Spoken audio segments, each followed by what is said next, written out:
की पत्ती में कांटे होते हैं, जिस बेलपत्र में कांटे होते हैं, और जिस आंकड़े को मंदार के फूल में वो दूध होता है कि आंख में चले जाए तो आंख बेकार हो जाती है, वो दूध होता है जो जहर का काम कर जाता है, ये सब शंकर भगवान को चढ़ रहा है।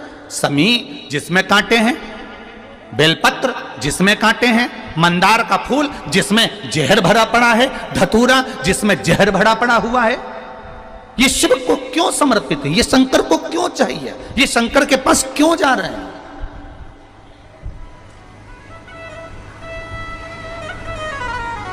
क्यों?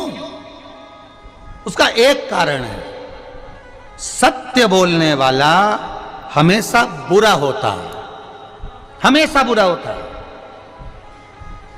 और वो सत्य बोलने वाला व्यक्ति, आप ही इतने सारे बैठे हो, आप इतने सारे बैठे हो, आपका बेटा रोज रोज अगर सुंदरकांड में जाएगा, रोज रोज रामायण में जाएगा, रोज रोज शिव महापुराण की कथा में जाएगा, रोज रोज भगवान की कथा में जाएगा, आपका बेटा रोज रोज भगवान के भजन में लगेगा, या आस्था चैनल को खोलकर शिव महापुराण की कथा सुनेगा, या फेसबुक यूट्यूब पर शिव महापुराण की कथा सुनेगा, तो तुम्हारे परिवार वाले सब एक बात कहेंगे, कहाँ चक्कर में पड़ा है, 3-3 4-4 दिन तक चले जाता है, मां क्या मिल रहा है सीहोर में जाने से, क्यों जा रहा है, क्यों कथा में पहुंच रहा है।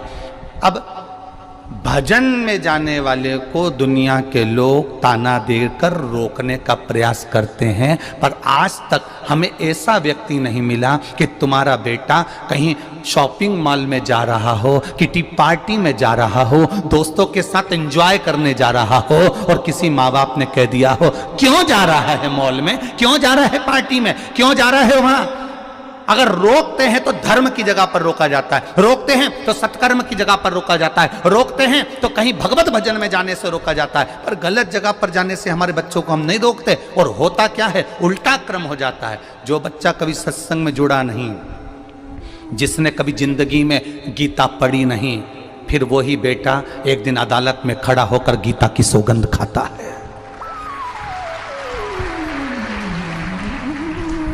जिसने कभी जीवन में गीता को पढ़ा नहीं, जिसने जीवन में कभी रामायण को पढ़ा नहीं, जिसने जीवन में कभी श्रीमद् भागवत को पढ़ा नहीं, जिसने जीवन में कभी शिव महापुराण को जाना नहीं, जो शंकर को केवल दुनिया के लोगों ने कह दिया शिवलिंग का मतलब क्या होता है, गलत महत्व समझा दिए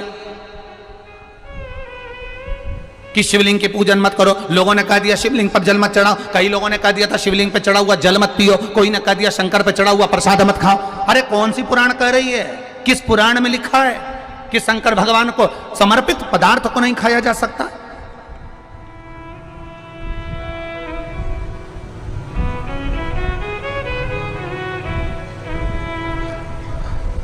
गुड़ खाते हैं और गुलगुले से परहेज करते हैं। गुड़ खा रहे हैं, हम प्याज नहीं खाते, हम प्याज को छोड़े हुए 20 साल हो गए, हम लहसुन नहीं खाते, लहसुन छोड़े हमें 50 साल हो गए, पर दूसरे का पड़ा हुआ मोबाइल, पैसा, घड़ी या दूसरे का धन मिल जाए तो 5 मिनट में निपटा जाते हैं।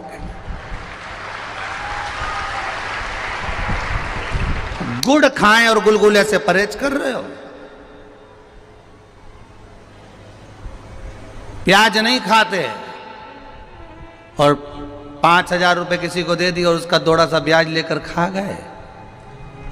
प्याज नहीं खाते, दूसरे का धन मिल गया खा गए, दूसरे का वैभव मिल गया खा गए। ये श्रेष्ठता हमारी शिव पुराण नहीं सिखाती है।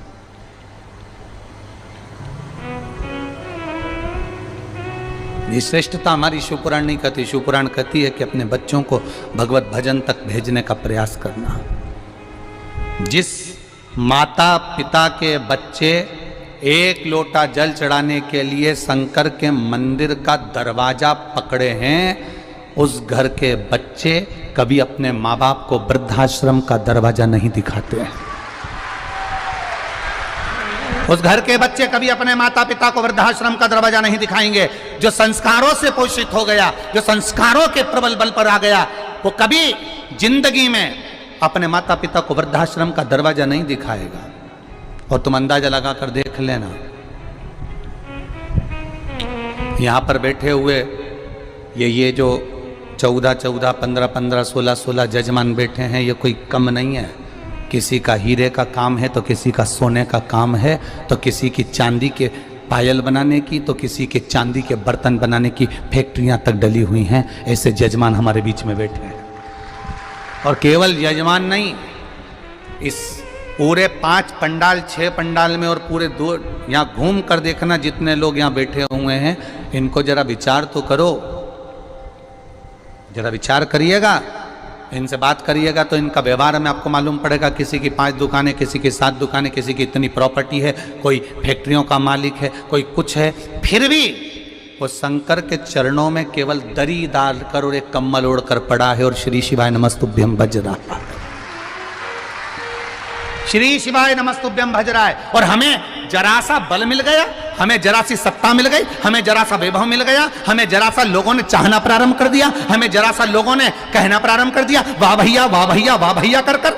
जब लोगों ने हमारी प्रशंसा करना प्रारंभ कर दी तो हमने सोचा हम ही सर्वश्रेष्ठ बन गए और दूसरे को नीचा दिखाने का प्रयास करने लगे। अरे इनसे सीखो, जिनके घर में 4 नौकर पांव की चप्पल तक उठाने के लिए हैं महाराज, जो अपनी प्लेट खुद मांझ कर भोजन कर रहे हैं, इनसे सीखना चाहिए, सीखना चाहिए।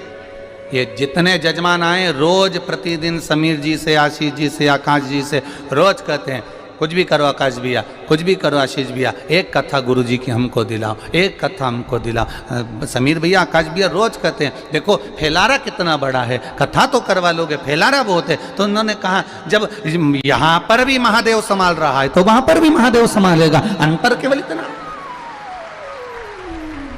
रोज प्रतिदिन एक ही बात होती है, कथा हो कथा हो कथा हो।